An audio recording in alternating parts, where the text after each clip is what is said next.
ជំរាបសួរលោកគ្រូអ្នកគ្រូនិងសួស្តីមិត្តភ័ក្តិទាំងអស់គ្នានាងខ្ញុំឈ្មោះសំលីសា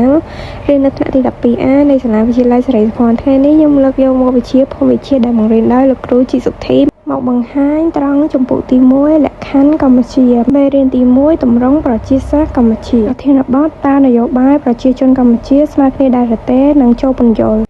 នយោបាយប្រជាជនកម្ពុជាមិនស្មើគ្នានោះទេពីព្រោះក៏តំបន់ដែលមានមនុស្សរស់នៅច្រើនជាងគេគឺតំបន់វាលរាបនិងតំបន់ទន្លេសាបពីព្រោះកត្តាទីតាំងមានសភាពដ៏ប្រសើរចំពោះចំណោះប្រជាជនស្ថានដីអាកាសធាតុកម្រិតអភិវឌ្ឍកត្តាចំណីអាហារសម្បូរបែបដូចជាត្រីសត្វបន្លែផ្លែឈើគ្រប់ប្រភេទកត្តាផ្លូវទឹកសម្បូរបែបងាយស្រួលក្នុងការធ្វើដំណើរដឹកជញ្ជូននិងធ្វើកសិកម្មកត្តាសន្តិសុខតំបន់និងមានស្ថិរភាពក្នុងការរស់នៅកត្តាផ្លូវគោកសម្បូរបែបងាយស្រួលក្នុងការដឹកជញ្ជូនទំនិញឧស្សាហកម្មកសិកម្មធ្វើពាណិជ្ជកម្ម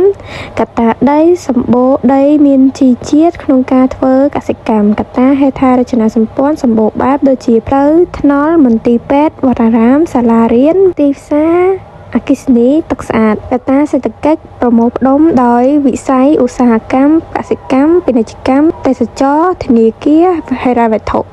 ខតំបន់មាត់សមុទ្រខ្ពង់រាបនិងតំបន់ភ្នំមានមនុស្សរស់នៅតិចជាងគេព្រោះ